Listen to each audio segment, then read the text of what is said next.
Assalamualaikum warahmatullahi wabarakatuh. Sobahul khair, apa kabar anak solih dan solihah kelas 6 SDIT Alia Nurul Jihadi. Alhamdulillah, hari ini kita masuk di materi tematik, mata pelajaran tematik, materinya di tema 4, subtema 1, PB, pembelajaran 1-3. Tema 4 tentang globalisasi. Globalisasi di sekitarku. Tujuan pembelajaran hari ini yang pertama, PPKN, siswa dapat menelaah keberagaman sosial, budaya, dan ekonomi masyarakat. Kemudian bahasa Indonesia, siswa dapat menggali isi teks penjelasan atau teks eksplanasi yang didengar atau dibaca. IPA, siswa dapat menjelaskan cara menghasilkan, menyalurkan, dan menghemat energi listrik. IPS, siswa dapat menganalisis posisi dan peran Indonesia dalam kerjasama di bidang ekonomi, politik, sosial, budaya, teknologi, dan pendidikan dalam lingkup ASEAN. Yang kelima, ada SBDP tentang siswa dapat menjelaskan tentang reklame. Materi-materinya PPKN-nya tentang keberagaman sosial, budaya, dan ekonomi yang ada di masyarakat Indonesia. Bahasa Indonesia masih sama tentang informasi penting pada teks eksplanasi. IPA, cara menghasilkan dan menyalurkan energi listrik.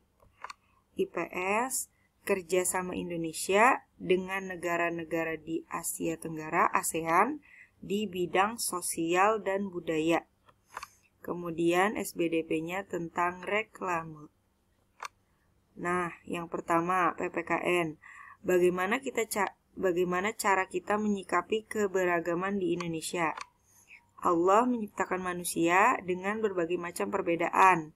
Nah, berbagai macam perbedaan yang sering kita temui di sekitar kita ini, di Indonesia kita memiliki banyak suku, agama, kebudayaan, ya. Nah, ada lagi ada perbedaan ekonomi, ada yang ekonominya di atas, ada yang di bawah. Kemudian ada juga perbedaan pendidikan dan keberagaman yang lainnya. Nah, dengan adanya beragamnya perbedaan yang kita temui, bagaimana kita menyikapinya? Nah, cara menyikapi keberagaman di Indonesia. Yang pertama, kita harus saling menghormati dan menghargai perbedaan yang ada.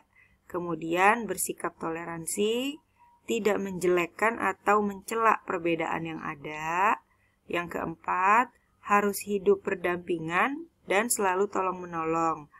Dan tolong-menolong ini tidak pilih-pilih ya. Kita hanya menolong yang satu suku, yang satu agama, tapi yang berbeda tidak kita tolong. Itu tidak boleh ya. Kemudian, jika kita berbeda, kita tidak bersikap minder atau malu ya dengan teman-teman yang lain. Insya Allah semua sama di mata Allah, apa yang membedakan takwanya ya. Nah, pelajaran bahasa Indonesia tentang informasi penting pada teks eksplanasi. Ini ada teks eksplanasi di halaman 25 yang berjudul menyalurkan energi listrik. Nah, di bacaan ini bisa kita simpulkan.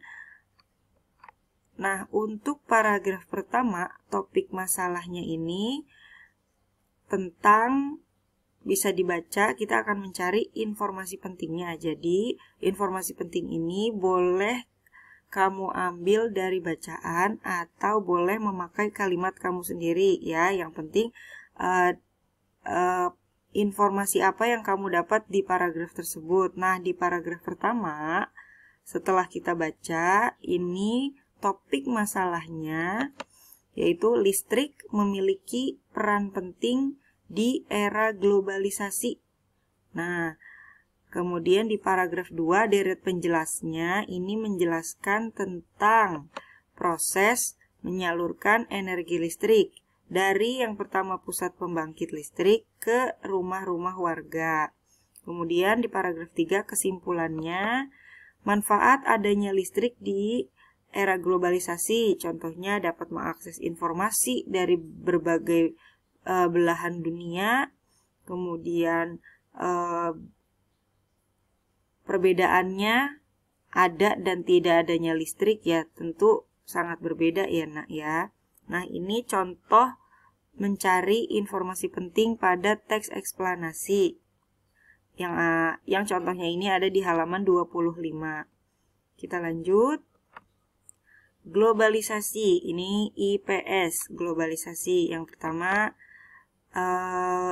ada barang-barang yang kita temui di rumah. Di rumah itu ada beberapa barang yang berasal dari luar negeri, bukan hanya dari Indonesia. Contohnya misalnya kamu punya botol minum, bisa dilihat itu made in mana atau dibuatnya di mana ya. Atau mainan, biasanya mainan banyak yang berasal dari Cina. Nah, ini digambar ada mobil dari Jepang, ada jam tangan dari Swiss, ada karpet dari Turki. Nah, Indonesia sendiri biasanya punya khas yaitu batik ya. Nah, ini proses mendunianya barang-barang, kita bisa menemukan barang dari luar negeri. Ini namanya proses globalisasi. Apa itu globalisasi? Globalisasi adalah proses mendunianya suatu hal, sehingga batas antar negara menjadi hilang. Nah, karena adanya proses globalisasi ini, kita mudah sekali mendapatkan barang-barang yang berasal dari luar Indonesia ya. Nah, ciri-ciri adanya globalisasi itu terjadinya kemajuan dan perkembangan teknologi. Apapun bisa kita akses ya. Masya Allah, sekarang ini apa saja mudah kita cari ya. Contohnya di Google. Nah, yang kedua, terjadinya kerjasama ekonomi antar negara di dunia.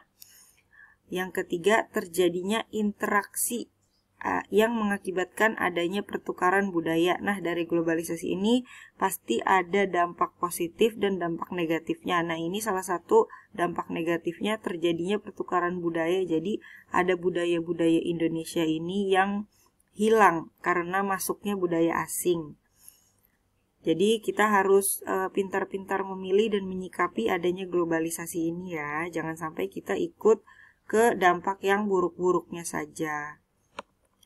Nah, ini kerjasama Indonesia dengan negara di Asia Tenggara bidang sosial. Nomor 1, bentuk kerjasamanya memberikan bantuan kemanusiaan. Apa peran Indonesia dalam kerjasama ini? Indonesia ini ikut serta mengirimkan bantuan kepada negara yang dilanda bencana alam. Contohnya misalnya di Filipina pernah terjadi angin topan. Nah, Indonesia ini bentuk kerjasamanya mengirimkan bantuan kepada negara yang terkena bencana itu. Nah, kemudian ada lagi bentuk kerjasamanya menjaga perdamaian antar negara anggota ASEAN ya. Nah, Indonesia perannya apa? Ikut serta menyelesaikan konflik yang terjadi. Nah, yang ini kerjasama Indonesia dengan negara di Asia Tenggara bidang budaya. Contohnya yang pertama, menyelenggarakan festival seni. Apa peran Indonesia? Peran Indonesia mengirimkan tim kesenian untuk mengikuti dan mempromosikan kesenian dan kebudayaan Indonesia ke berbagai negara di dunia. Contohnya, Indonesia mempromosikan kain khas Indonesia ya, batik. Nomor 2, memperkenalkan negara anggota tentang kebudayaan dan pendidikan di Indonesia. Yaitu Indonesia mendukung program pertukaran pelajar antar negara. Kemudian ketika ada lomba-lomba atau ajang-ajang di negara ASEAN ini, Indonesia memberikan sponsor berupa produk-produk lokal. Dan masih banyak lagi ya contoh-contoh kerjasama bidang sosial dan budaya. Nah, masuk ke pelajaran IPA, kita akan belajar tentang proses menghasilkan energi listrik. Bagaimana, Masya Allahnya, Allah ciptakan berbagai macam sumber daya alam yang dapat kita gunakan, yang dapat diubah menjadi energi listrik. Nah, yang pertama ada alatnya yaitu pembangkit listrik. Pembangkit listrik adalah alat yang mampu memproduksi energi listrik. Masya Allah nih, sudah ada namanya pembangkit listrik. Nah, pembangkit listrik juga macam-macam ya sumbernya. Yang pertama itu ada PLTA, pembangkit listrik tenaga air. Biasanya sumbernya dari sungai atau waduk.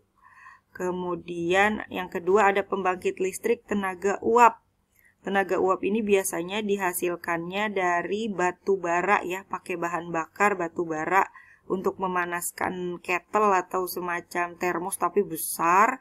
Itu tenaga uap ya, dari uap yang ada setelah dipanaskan itu bisa menjadi listrik. Kemudian nomor 3 itu PLTS, pembangkit listrik tenaga surya, yang berasalnya ini sumbernya dari matahari yang diubah menjadi energi listrik ya. Yang keempat contohnya ada PLTG, pembangkit listrik tenaga gas.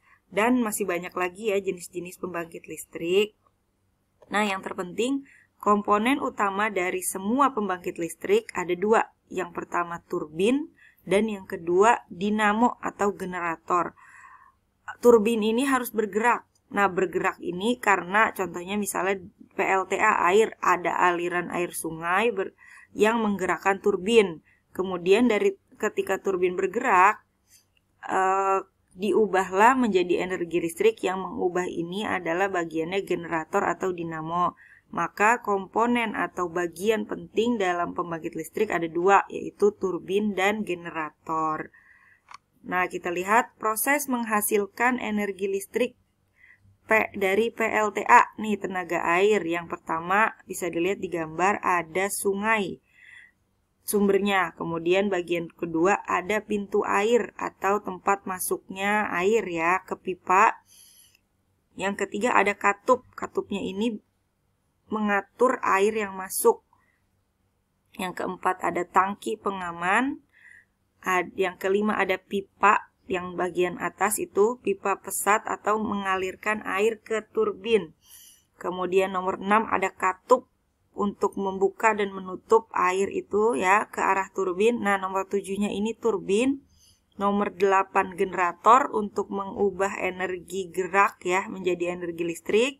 Nomor 9 ini ada transformer atau penaik tegangan ya. Dari nanti transformer ini fungsinya untuk menaikkan atau menurunkan tegangan listrik.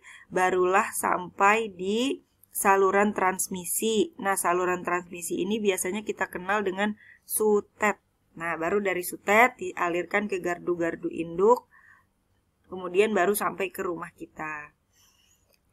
Kita lanjut. Nah, ini kalau tadi pembangkit listrik tenaga airnya ini sumbernya dari sungai, ada lagi jenis mikrohidro. Mikrohidro ini adalah skala kecilnya yang menggunakan tenaga air. Biasanya ada di pedesaan. Nah, penggeraknya kalau di PLTA itu sungai, karena di pedesaan hanya ada aliran sungai yang kecil atau air terjun, maka dipakailah turbinnya ini berbentuk kincir air itu ya. Nah, bisa dilihat. Kemudian ada dinamonya atau generatornya, baru disalurkan ke perumahan warga di desa. Sama saja, tetapi sumbernya aja yang beda ya. Ada ya, kalau PLTA sumbernya besar dari sungai, sedangkan mikrohidro ini adanya di pedesaan, sumber airnya yang kecil. Dilanjut. Nah, IPA bagian tentang proses menyalurkan energi listrik ke rumah. Nah, bisa dilihat di gambar, kita akan mengurutkan dari yang paling atas sampai ke rumah ya, dari pembangkit listrik sampai ke rumah. Proses menyalurkan energi listrik. Yang pertama, dihasilkan di pusat pembangkit. Nah, ini bisa dilihat, ini ada gambar bahan bakar. Kemungkinan ini pembangkit listrik tenaga uap ya, yang dipanaskan. Tadi kettle atau termosnya dipanaskan dengan bahan bakar, kemudian keluarlah uap. Dari uap ini diubah menjadi energi listrik. Dari pusat pembangkit yang pertama menuju yang kedua ke transformator atau penaik tegangan. Nomor 2 ke penaik tegangan. Kemudian nomor 3 dari penaik tegangan disalurkan melalui saluran transmisi yang dinamakan sutet. Sutet ini singkatan dari saluran udara tegangan ekstra tinggi. Nah, sutet, dari sutet kemudian jadi sutet ini fungsinya menyalurkan energi listrik dari pusat pembangkit ya, dari pusat pembangkit listrik disalurkan melalui sutet. Kemudian dari sutet ini disalurkan lagi ke gardu induk. Gardu induk, kemudian ke gardu-gardu distribusi atau biasanya tiang listrik di sekitar rumah. Ini di nomor 4. Kemudian baru dari saluran distribusi atau gardu distribusi ini dialirkan energi listriknya ke pelanggan listrik atau ke rumah-rumah warga. Nah, kalau tadi komponen utama pembangkit listrik itu ada turbin dan generator, sedangkan komponen utama pada proses menyalurkan energi listrik ini bagian utamanya adalah yang pertama sistem transmisi sutet, kemudian sistem distribusi tiang listrik yang besar-besar, kemudian transformator penaik dan penurun tegangan. Ya, di nomor 2, 3 dan 4 itu bagian utama atau komponen utama proses menyalurkan energi listrik. Kita lanjut SBDP tentang reklame. Reklame, kira-kira ada yang sudah tahu belum ya apa itu reklame?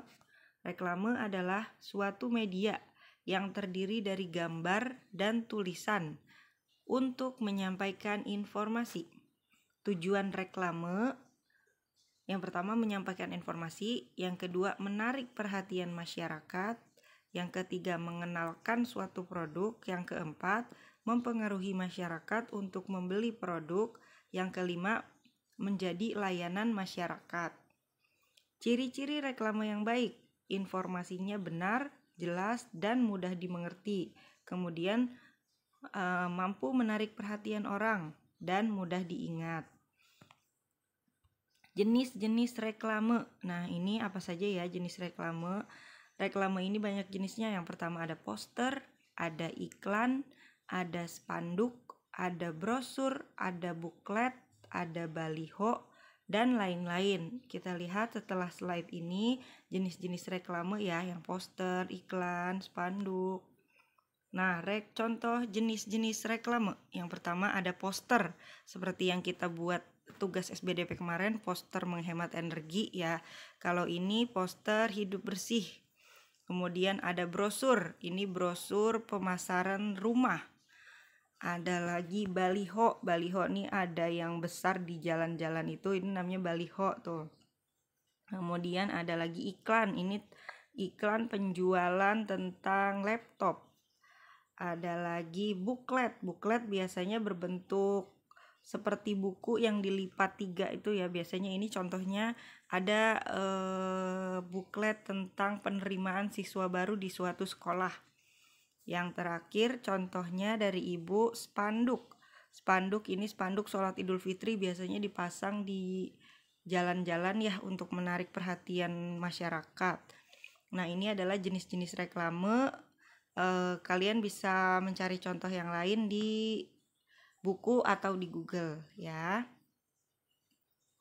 Jazakumullahu khairan, barakallahu fikum sudah menyimak materi hari ini. Kita tutup doa penutup majelis. Subhanakallahumma wa bihamdika asyhadu alla ilaha illa anta astaghfiruka wa atubu ilaik.